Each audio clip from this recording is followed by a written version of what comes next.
दुश्मनों से निपटने के लिए अपने सभी लड़ाकों को एक फौज के रूप में एकजुट करने की बजाय यहूदियों ने हमला खत्म होने की आस में अपने किलों में छिपना बेहतर समझा। ये बचाव का तरीका लंबे समय तक काम नहीं आया, क्योंकि मोहम्मद ने थोड़े ही समय में एक एक करके उनके सभी किलों पर कब्जा कर लिया। मोहम्मद ने मरहब किले से छीनी हुई गुलेल का इस्तेमाल बाकी किलों की दीवारों को बर्बाद करने के लिए किया।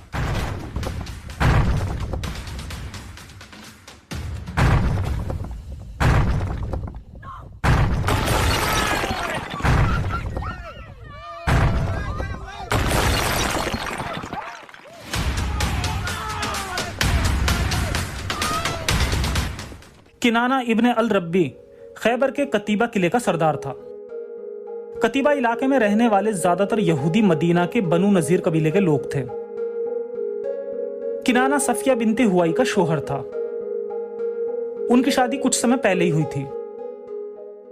उनकी खुशहाल और सुकून भरी जिंदगी के लम्हे खत्म हो गए जब मोहम्मद ने कतीबा के किले पर हमला करके उसे जीत लिया, क्योंकि पैगंबर बनु नजीर कबीले के खजाने को छीन लेना चाहते थे। इसलिए किनाना को बंदी बनाकर मोहम्मद के सामने पेश किया गया। किनाना, तूने अपना खजाना कहाँ छिपाया है? खजाना? हमारे पास कोई खजाना नहीं है। हम किसान हैं, तेरी तरह डाकू नहीं। किनाना, अपनी जुबान संभाल कर बात कर। तू अल्लाह के पैगंबर से बात कर रहा है। अल्लाह का पैगंबर? माई फुट, तू एक कातिल और बलात्कारी है। जुबैर, इसको टॉर्चर करके इससे राज उगलवाओ। जी रसूल अल्लाह। जुबैर ने कुछ सूखी लकड़ियां लेकर उन्हें किनाना की छाती पर सुलगा दिया और एक छड़ से इधर उधर हिलाने लगा ताकि उसे ज्यादा से ज्यादा दर्द हो। किनाना तो पहले से ही बुरी तरह घायल था और उससे खून रिस रहा था। वह बिना कुछ बोले चल बसा। मर गया काफिर, मुसलमान उसका सिर कलम कर दो। जी रसूल अल्लाह। ये तारीख तबरी वॉल्यूम 8 पेज 122-123 से है। किनाना ने सरेंडर करने से इनकार कर दिया तो खुदा के रसूल ने उसके लिए अल जुबैर अल अवाम को यह कहते हुए हुक्म दिया, इसको तब तक टॉर्चर करो जब तक कि इसके सभी राज बाहर ना निकाल लो। अल जुबैर अपनी मशाल को उसकी छाती पर घुमाता रहा जब तक कि किनाना लगभग मर ना गया। तब खुदा के रसूल ने उसे मोहम्मद बिन मसलमा के हवाले कर दिया, जिसने अपने भाई महमूद बिन मसलमा का बदला लेने के लिए उसका सिर कलम कर दिया। वकीदी पेश 351 के मुताबिक खैबर के यहूदियों के सभी अशराफियों को मार दिया गया, साथ ही किनाना के खानदान के सभी मर्दों का कत्ल कर दिया गया। यहूदियों के कुलीन और संपन्न वर्ग के लोगों में अबू हाकिया के बेटे सल्लाम बिन मिशकाम और इब्ने अल अशराफ मारे गए थे। बचे लोगों के पास कोई जायदाद ना थी, बेशक वे मजदूर थे। मुस्लिमों के लिए इस जिहाद का सबसे दिलचस्प हिस्सा लूट के माल और बंदी बनाई गई औरतों का बंटवारा था।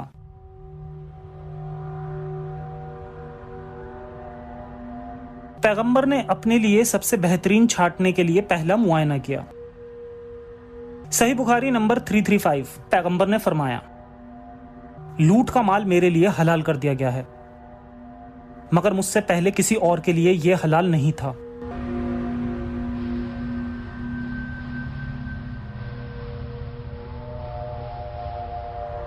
एक मुस्लिम फौजी दिहिया अल कल्बी को अपने हिस्से के लूट के माल को मिलने का सब्र नहीं था।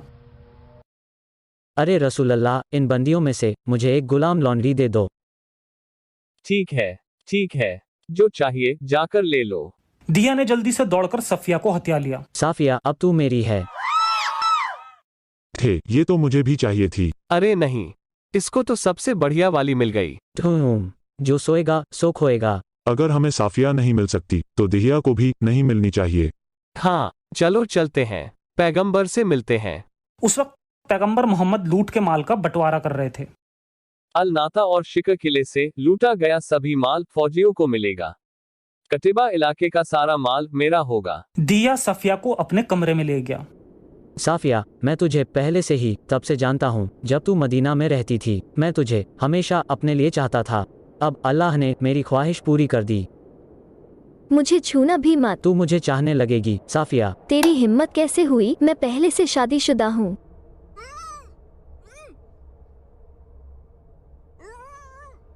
ओह रसूल अल्लाह, आपने साफिया बिन्त हुयाई को दिहिया को दे दिया। वह कुरैजा और नजीर कबीले की रानी है। वो आपके सिवा और किसी को शोभा नहीं देती। सही मुस्लिम किताब 8 नंबर 3329।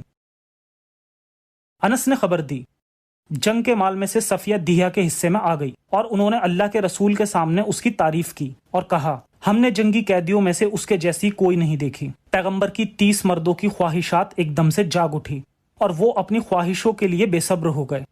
बिलाल, दिहिया के पास जाओ और साफिया को मेरे पास लेकर आओ। जी रसूल अल्लाह।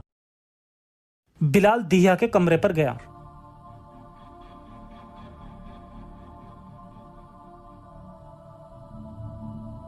ये मैं अभी मशगूल हूँ, निकल यहाँ से।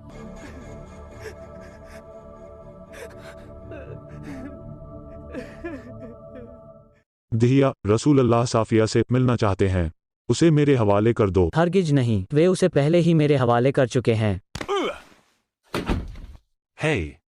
बिलाल सफिया और उसकी ननंद को पैगंबर मोहम्मद के पास लेकर आया ताकि वो उन दोनों में से एक या दोनों को रात के लिए पसंद कर सके, लेकिन दिहिया ने भी हार नहीं मानी। तेरी हिम्मत कैसे हुई? साफिया पहले से ही मेरी है।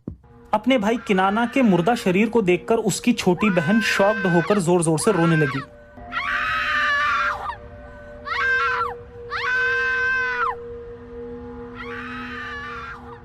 रहमतुल्लाह मोहम्मद नाराज हो गए और कहा, इस चुड़ैल को मुझसे दूर कर दो। इस चुड़ैल का गुनाह यही था कि वो अपने भाइयों और खानदान के लोगों की लाशें देखकर रो रही थी। बिलाल, क्या तुम में कोई हमदर्दी नहीं है जो कि तुम इन दोनों औरतों को अपने मुर्दा शौहर और भाइयों के पास से लेकर आए? ओह रसूल अल्लाह, मैंने सोचा नहीं था कि आपको इससे नफरत होगी। मैं चाहता था कि वे अपने लोगों की बर्बादी खुद ब खुद देख लें। सफिया को पैगंबर के सामने पेश किया गया।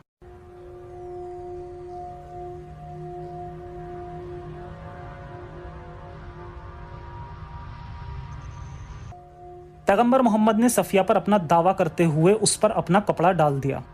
सही बुखारी नंबर 2228। सफिया कैदियों में से थी। वे पहले दिहिया अल कल्बी के हिस्से में आई थी, मगर बाद में वो पैगंबर की हो गई। लेकिन दिहिया हार मानने को तैयार नहीं था।